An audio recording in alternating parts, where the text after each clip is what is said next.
사람들은 각자 관심사가 다 다르죠. 자녀도 또 부모도 같은 가족이지만 관심사가 다릅니다. 자녀는 부모로부터 지원을 받고 자신의 꿈을 이루는 데 관심이 있습니다. 그러나 부모는 자녀와 함께 어떻게 하면 이 가정이 행복한 가정을 이룰 수 있을까에 대한 관심이 많습니다. 자녀의 관심과 부모의 관심이 다른 거죠.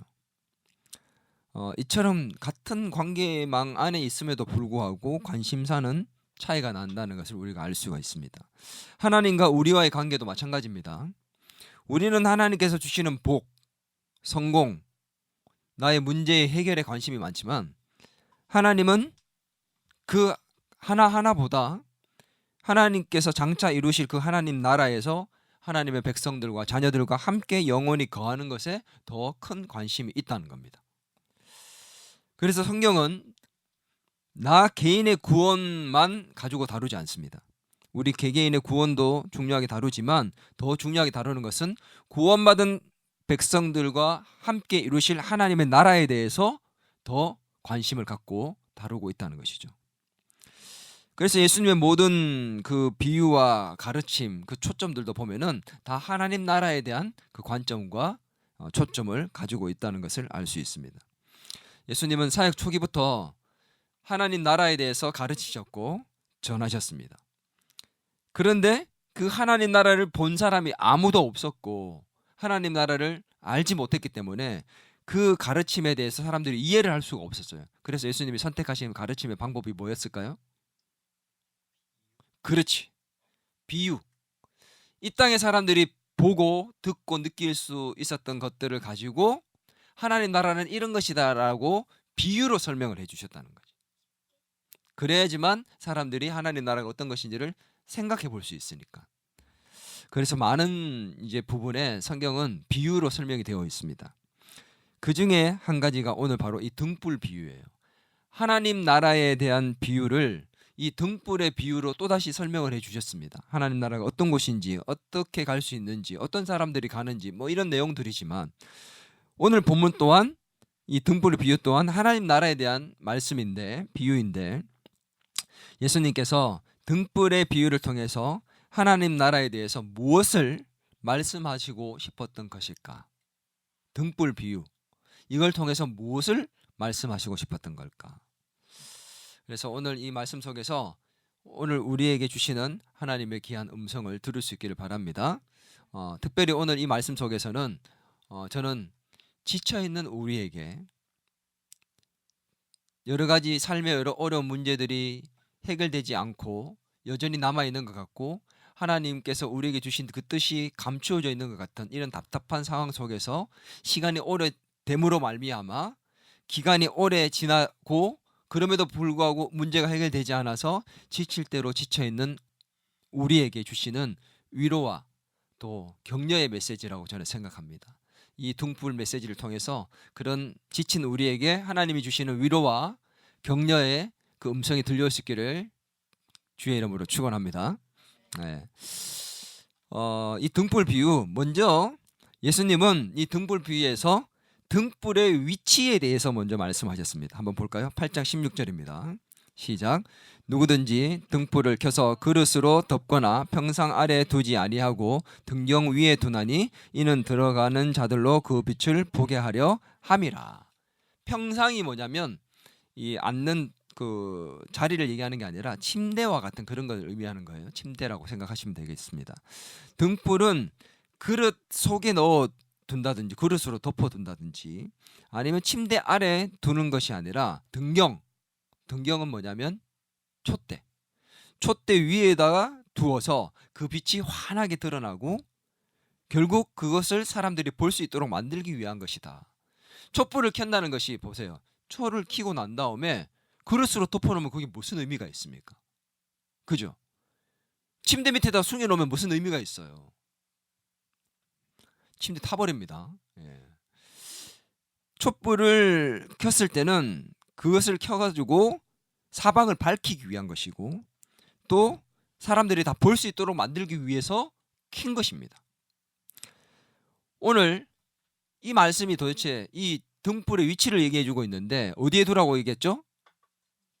등경 위에다 두라라고 얘기했습니다. 그릇 안도 아니고 침대 밑도 아니고 등경 위라는 그 위치에 대해서 말씀을 첫 번째로 얘기를 하셨잖아요.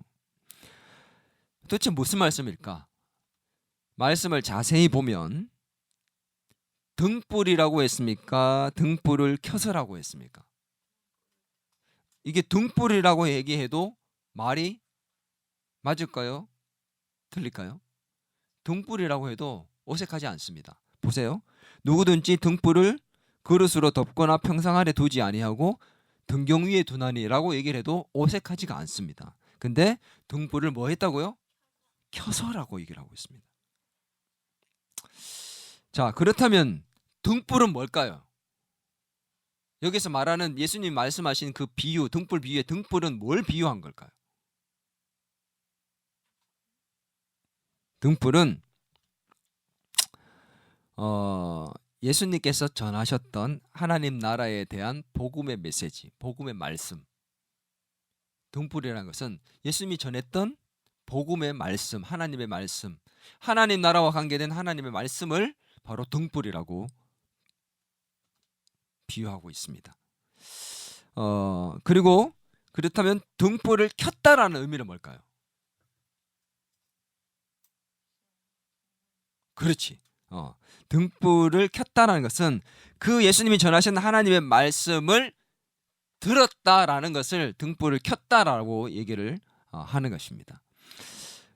그래서 등불은 그냥 하나님의 말씀, 예수님이 전하셨던 하나님 나라에 관한 말씀이지만 등불을 켰다고 하는 것은 누군가가 그 하나님 말씀을 들었다는 것이죠. 예수님이 전한 그 하나님 말씀을 들었는데 그 들은 말씀이 위치가 어디에 있다는 겁니까? 지금 침대 밑이나 그릇 안에 있으면 안 된다는 거예요. 그렇다면 등불을 등경 위에 두나니라는 그 말씀은 도대체 어떤 말씀일까? 바로 하나님의 말씀을 들은 우리가 그 말씀을 어디에 두고 살아가느냐에 대해서 이 메시지를 통해서, 비유를 통해서 우리에게 말씀하고 있는 거죠. 우리가 들었던 그 하나님의 말씀을 우리는 어디에 두고 있느냐라는 것을 이 비유를 통해서 말씀하고 있다는 겁니다. 이해가 됩니까? 하나님 나라의 복음에 대해서 들었는데 그것을 듣고 난 다음에 우리가 그것을 전하고 보여주고 그 가운데 세상 사람들이 다 볼 수 있게 만들고 듣게 만들어야 되는데 들은 그 말씀을 우리가 어떻게 하고 있냐, 어디에 두고 있냐는 거예요. 여러분이 매주 듣는 말씀, 매일 아침에 큐티하는 말씀, 읽은 말씀, 매일 밤마다 읽는 말씀, 그 말씀을 하나님께서 주신 복음과 그 메시지를 여러분은 어디에 가지고 있냐는 겁니다. 어디에 두고 있냐는 거예요. 위치가 어디예요? 여러분이 두고 있는 말씀의 위치가.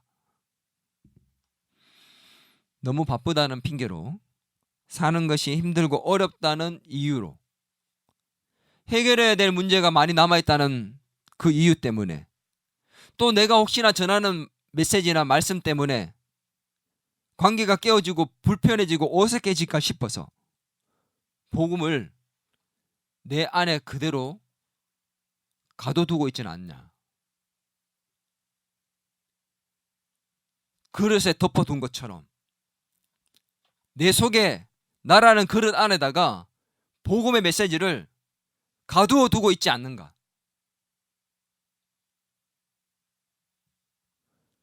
침대 밑에 숨겨둔 것처럼 내가 가지고 있는 복음의 메시지가 들키면 다른 사람들과의 모든 관계가 어색해지고 모든 게 불편해질까 싶어서 감추고 있지는 않는가.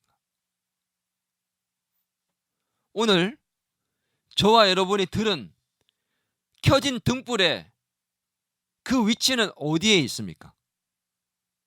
여러분이 들었던 그 말씀의, 그 들은 말씀의 위치가 지금 내 속에만 가둬져 있습니까? 아니면 등경 위에서 빛을 발하며 사방을 밝히고 사람들이 다 볼 수 있도록 만드는 그런 위치에 있습니까?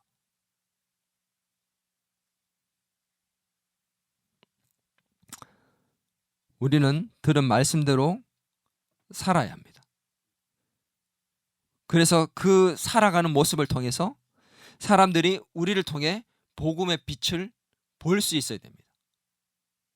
바로 우리가 한번 따라할까요? 살아있는 복음의 메시지 자체가 되어야 합니다.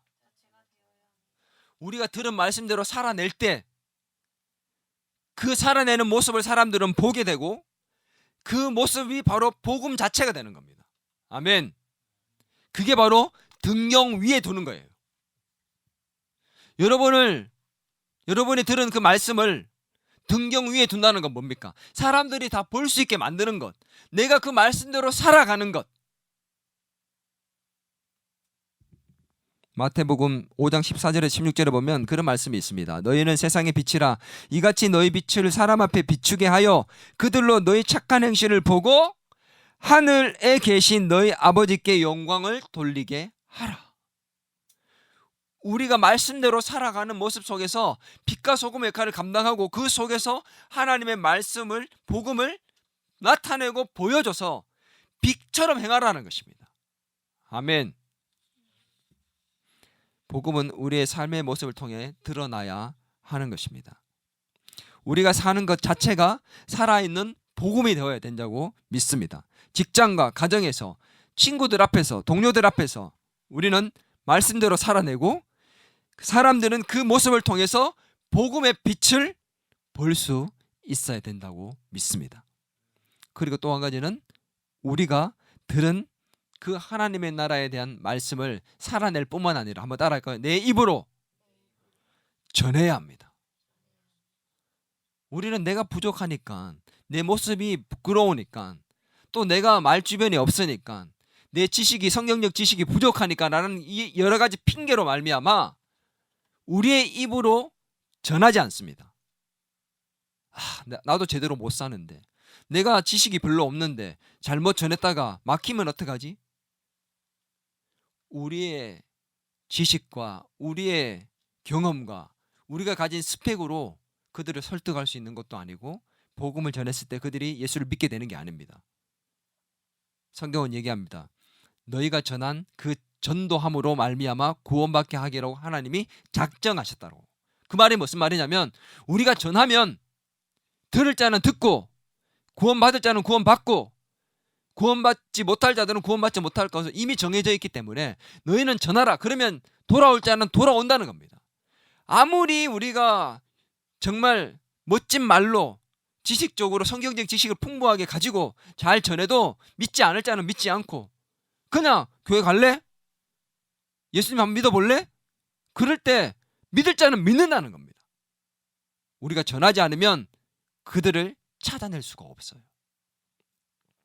그래서 우리는 등경 위에 우리가 들은 말씀을 둘 줄 아는 삶을 살아야 됩니다. 아멘. 내가 들었던 그 말씀 등불을 켰다면 그것을 촛대 위에다 둬야 됩니다.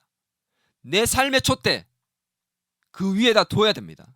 내가 살아있는 복음의 메시지 그 자체가 되어야 되고 내 입술로 그 복음을 전할 수 있을 때 우리는 들은 그 말씀을 켜진 그 등불을 등경 위에다 두는 그런 복음의 삶을 살게 되는 줄 믿습니다.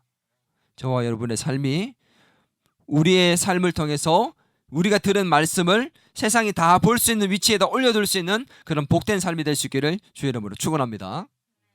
첫 번째는 바로 이 위치에 대한 말씀이었어요. 그래서 이 위치에 대한 말씀은 바로 복음의 빛을 비추는 삶을 살라는 것입니다. 한번 따라할까요? 복음의 빛을 비추는 삶을 살라. 두 번째는, 첫 번째는 위치와 장소에 대한 부분이었다면 두 번째는 바로 시기에 대한 문제입니다. 자, 요한복음 말씀 8장 17절 한번 읽어볼까요? 시작. 숨은 것이 장차 드러나지 아니할 것이 없고 감추인 것이 장차 알려지고 나타나지 않을 것이 없느니라. 이 말씀은 바로 시기에 대한 문제거든요. 등불을 제가 뭐라고 얘기했죠? 등불이 뭐라고 얘기했죠? 예수님이 전하셨던 하나님 나라에 관한 복음의 말씀. 그러나 이 등불은 또 다른 차원에서 또 다른 의미에서는 예수님이 전한 말씀이기도 했지만 예수님 그 자체이기도 합니다.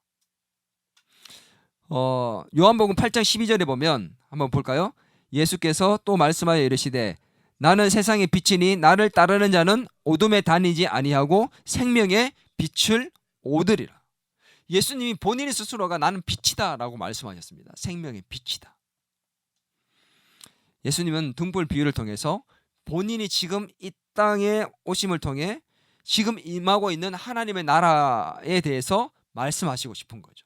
내가 이 땅에 임했고 하나님이 이 땅에 오셨고 그로 말미암아 빛이 이 땅에 오므로 말미암아 어둠이 물러가기 시작했다는 것을 보여주고 있다는 거죠.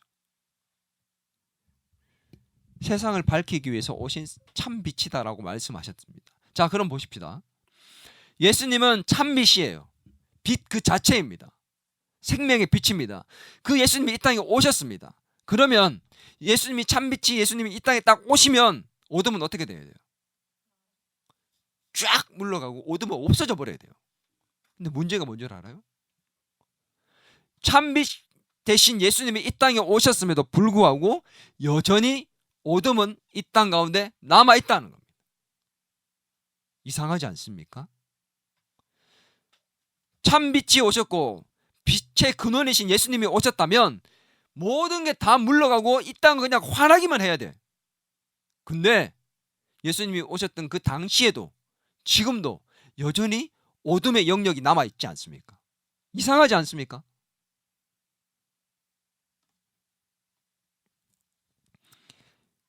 예수 믿지 않는 자들이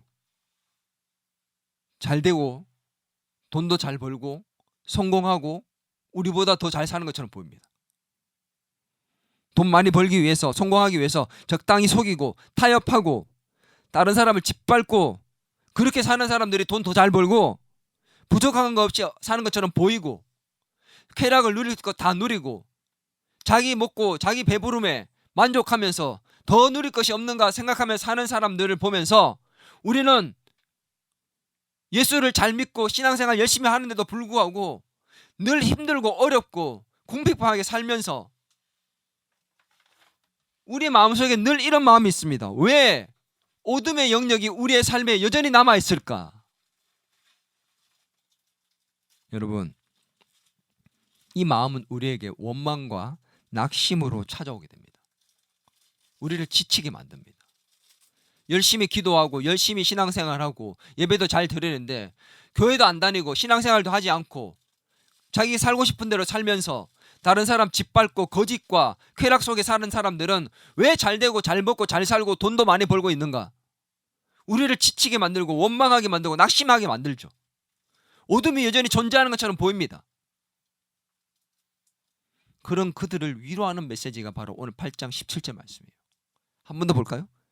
같이 읽겠습니다. 시작. 숨은 것이 장차 드러나지 아니할 것이 없고 감추인 것이 장차 알려지고 나타나지 않을 것이 없느니라. 이게 도대체 무슨 말일까요? 잘 보세요. 쉽게 말하면 그렇습니다. 보세요. 숨은 것, 장차 드러나지 아니할 것이 없다는 말이 무슨 말이에요? 숨은 것이 결국 어떻게 된다고요? 드러난다는 말이에요. 감추인 것이 장차 알려지고 나타나지 않을 것이 없다는 말은 뭐예요? 감추인 것이 드러난다는 말입니다. 결국 이 말은 뭐냐? 쉽게 말하면 뭐냐? 숨겨져 있고 감춰져 있는 것이 반드시 드러난다라는 말씀이 바로 오늘 8장 17절 말씀이에요. 다시 한번요. 숨겨져 있는 것, 지금은 숨겨져 있는 것처럼 보이고 지금은 감춰져 있는 것처럼 보이는 바로 그것이 언젠가는 반드시 드러난다라는 것이 바로 오늘 8장 17절의 메시지입니다. 숨겨져 있는 것이 뭡니까? 감춰진 것이 뭘까요? 바로 예수님입니다. 지금 말씀을 이 비유를 하고 있는 그 예수님 그리고 이 누가복음을 기록할 당시 예수님의 그 모든 실체가 100% 완전하게 다 드러날 때가 아니었습니다. 그래서 예수님의 친가족들도 친형제들도 어머니도 예수님의 존재에 대해서 어떤 분인지 100% 다 알지 못했어요. 그리고 예수님의 제자들조차 3년이나 같이 있었던 제자들조차 십자가에 죽고 부활하신 이후에까지도 100% 예수님을 다 이해하지 못했습니다. 다 그분이 가르치고 행했던 모든 것들에 대해서 온전하게 다 이해하지 못했습니다. 다 알지 못했습니다. 근데 예수님 뭐라고요? 지금은 숨겨져 있지만 반드시 언젠가는 다 알게 될 날이 올 것이다. 모든 것이 다 드러나서 명백하게 알게 될 그날이 오게 될 것이다. 장차 오게 될 것이다. 십자가의 죽음과 부활 이후에, 그리고 예수님 다시 이 땅에 오시는 그날, 우리는 모든 것을 완전히 다 알게 될 그날이 올 것이라는 것을 말씀하고 있는 것이 바로 이 말씀입니다. 숨은 것이 장차 드러나지 아니할 날이 것이 없다. 반드시 드러날 것이다. 감추인 것이 반드시 드러날 것이다. 이게 왜 우리에게 위로가 된 줄 아십니까? 지금은 우리 눈에는 감춰져 있는 것처럼 보여요. 답답합니다. 지금은 하나님의 뜻이, 우리를 향한 하나님의 뜻이 숨겨져 있는 것처럼 보입니다. 이루어지지 않은 것처럼 보이고, 이루어지지 않은 것처럼 느껴지고, 다 감추어지고 숨겨져 있는 것처럼 느껴져서 지치고 답답해요. 지금 내 손에 잡혀져 있지 않아서 답답하고 지쳐 있습니다. 낙심됩니다. 그런데 예수님 뭐라고 얘기하십니까? 참아라, 견뎌라. 그러면 반드시 드러날 날이 올 것이다. 아멘. 당시 로마 당국으로부터 핍박과 박해가 굉장히 심했던 상황이었습니다. 그래서 예수님께서 하나님 나라가 가까웠다고 말씀하셨고, 부활 승천하시면서 곧 오셨다고 말씀하셨을 때 기대하고 기다렸습니다. 그런데 몇십 년이 지나도 예수님이 오시지 않았어요. 제자들은 지쳐갔고 그리스도인들은 낙심했습니다. 그때 이 누가복음이 기록되었고 마가복음이 기록되었습니다. 그 지쳐있는 그들에게 이 등불의 비유는 지친 그들을 위로하고 격려하는 메시지가 됐습니다. 지금은 비록 드러나지 않고 감춰져 있는 것처럼 보이지만 반드시 하나님의 뜻이 드러날 날이 올 것이다. 너희를 향하신 하나님의 그 뜻이 이룰 날이 반드시 드러날 것이다. 믿습니까? 그 말씀은 오늘 삶에 지쳐있고 기다림에 낙심해 있는 저와 여러분에게도 동일하게 주시는 말씀인 줄 믿습니다. 지쳐있느냐? 낙심해 있느냐? 내가 너에게 약속한 그 말씀, 하나님 나라에 관한 그 복음의 메시지, 너희가 들었던 내가 약속한 그 메시지, 너희가 그곳에서 나의 나라를 확장시킬 것이라고 내가 너에게 준 그 뜻, 꿈, 비전, 약속, 지금은 감추어져 있는 것처럼 보이고 이루어지지 않은 것처럼 보이고 지금 답답하게 느껴지고 감추어져 있는 것처럼, 숨겨져 있는 것처럼 느껴져서 낙심되고 지치고 힘들겠지만 조금만 더 그 말씀을 붙들고 약속을 붙들고 기도하며 기다려라. 그러면 반드시 드러날 날이 올 것이다. 이 위로의 메시지가 저와 여러분에게 오늘 주시는 하나님의 음성으로 들려올 수 있기를 축원합니다. 갈라디아서 6장 9절 말씀에 우리가 선을 행하되 낙심하지 말지니 포기하지 아니하면 때가 이르면 이루거두리라. 아멘. 이 말씀이 저와 여러분에게 큰 힘과 위로가 되기를 소망합니다. 예수님을 믿으면 모든 문제가 해결되고 축복이 넘치고 우리의 삶에 하나님 나라가 확장되어 갈 것이라고 기대했지만 뜻대로 되지 않아 낙심되고 힘들어 있는 일들이 있을 수 있습니다. 그래서 기다려서 지칠 때가 있습니다. 그런 우리에게 바로 이 메시지는 반드시 언젠가 하나님 나라가 확장되는 놀라운 역사가 우리의 삶에 일어날 것이라는 말씀을 우리에게 주고 있다는 사실을 믿을 수 있기 바랍니다. 잠시 감추어져 있습니다. 지치지 않고 우리가 인내로 버틴다면 반드시 드러날 그날이 우리에게 올 줄 믿습니다. 그렇다면 이 감추어진 시기를 보내는 우리의 삶의 태도는 어떻게 해야 될까요? 때가 되면 반드시 나타나는 그 일을 기다리고 있는 우리가 감춰진 이 시기를 어떤 시기의 태도로 보내야 할까요? 어떻게 살아야 할까요? 바로 그것이 18절의 결론처럼 주고 있는 말씀입니다. 18절을 같이 한번 읽겠습니다. 시작. 그러므로 너희가 어떻게 들을까 스스로 삼가라. 누구든지 있는 자는 받겠고 없는 자는 그 있는 줄로 아는 것까지도 빼앗기리라 하시니라. 이 말씀에서 있는 자는 들은 말씀을 믿고 지키는 자가 바로 있는 자입니다. 들은 말씀을 믿음으로 지키는 자가 있는 자예요. 반면에 없는 자는 뭘까요? 말씀을 듣고도 믿지 않고 지키지 않는 자가 바로 없는 자입니다. 그런데 이 말씀 앞에, 있는 자와 없는 자라는 그 말씀 앞에 어떤 말씀이 먼저 나오냐면 너희가 어떻게 들을까를 스스로 삼가라라는 말씀이 먼저 나오죠. 너희가 어떻게 들을까를 스스로 삼가라 할 때 삼가라는 뭘까요? 바로 너희가 말씀을 어떻게 듣고 있는지를 살펴보라라는 말씀입니다. 그러면 보세요. 종합적으로 이 말씀을 이해하려면 어떻게 이해하면 되냐면 복음의 말씀을 듣고 믿음으로 지키는 자는 더 받아서 풍성한 삶을 살게 될 거고, 말씀을 믿지 못하고 업신여김으로 지키지 않는 자는 있는 것도 사라져서 불행한 삶을 살게 될 것이다 라는 것을 말씀하고 있는 거예요. 다시 한번요.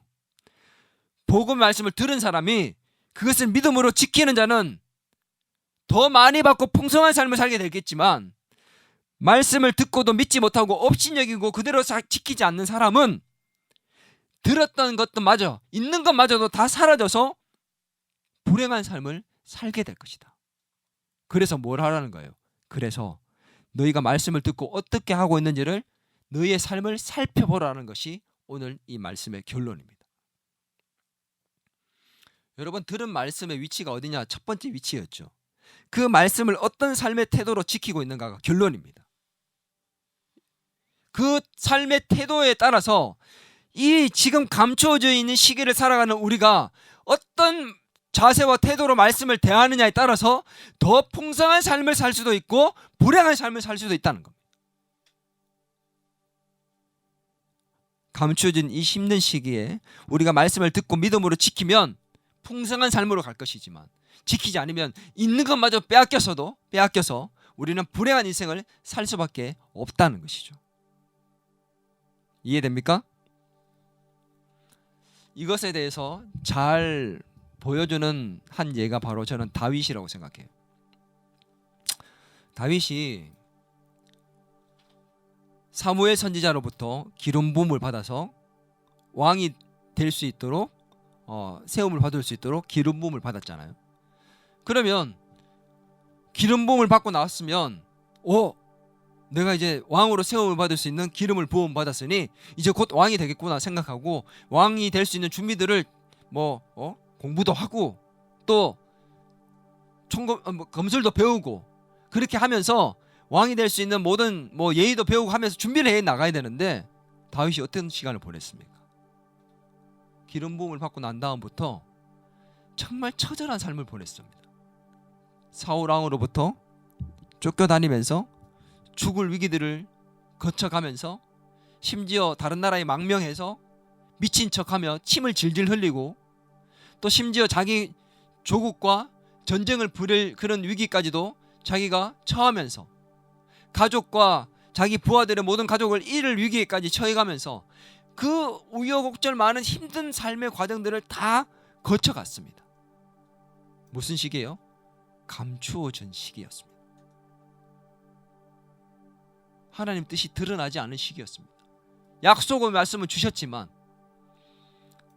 여전히 약속은 이루어지지 않고 답답한 상황 투성이었고, 더 상황이 악해져 가서 망명해서 다른 나라에서 자기가 죽인 그 골리앗을 죽인 블레셋으로 망명해가지고 거기에서 비참하게 살아야 했던 삶의 모습이 감추어져 있었던 시기였습니다. 근데 그는 그 감추어진 시기를 어떻게 살았습니까?